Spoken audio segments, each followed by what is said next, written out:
നമ്മൾ ചെയ്യുന്ന നമ്മുടെ കയ്യിലിരിപ്പ്, വായിലിരിപ്പ്, വീട്ടിലിരിപ്പ്, നാട്ടിലിരിപ്പ്, ഇങ്ങനെ കുറെ സാധനങ്ങളുണ്ടല്ലോ. ഇതൊന്നും നമ്മളെ കുഴപ്പമല്ല. ഇതൊക്കെ അവിടെ കിടക്കുന്ന വലിയ കോടിക്കണക്കിന് കിലോമീറ്റർ അകലുകൾ നടക്കുന്ന പാറക്കെട്ടുകളും മാദക ഭീമന്മാരും ഒക്കെയാണ് നമ്മളുടെ മുഖക്കുരു മുതൽ മൂലക്കുരു വരെ, കോഴിക്കാല് മുതൽ കുഞ്ഞിക്കാല് വരെയുള്ള കാര്യങ്ങൾ നിയന്ത്രിക്കുന്നതെന്ന് അറിയുമ്പോൾ നമുക്കുണ്ടാകുന്ന ഒരു സന്തോഷം എന്തുമാത്രമായിരിക്കും.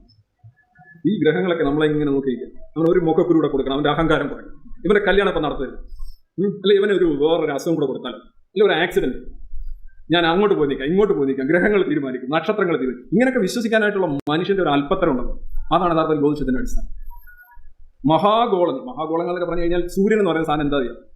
13 ലക്ഷം ഭൂമി എടുത്തു വെച്ച് കഴിഞ്ഞാൽ അത്രയുണ്ട് സൂര്യൻ. 1300 ഭൂമി എടുത്തു വെച്ച് കഴിഞ്ഞാൽ അത്രയുണ്ട് വ്യാഴം. ജ്യോതിഷം ഉണ്ടായത് യഥാർത്ഥത്തിൽ ഭൂമി കേന്ദ്രീകൃതമായിട്ടുള്ള സാധനമാണ്. ഭൂമിയാണ് ഏറ്റവും അറിയാവുന്ന ഏറ്റവും വലിയ വലിപ്പമുള്ള വസ്തു. ഇന്ന് ഭൂമി എന്ന് പറയുന്നത് പ്രപഞ്ചത്തിലെ ഒരു എന്താ പറയുക, ഒരു സ്പെക്ക്, ഒരു പൊടിപടലം പോലും അല്ല. സൂര്യൻ എന്ന് പറയുന്ന പോലെ ഒരു പൊടി പോലും അല്ല.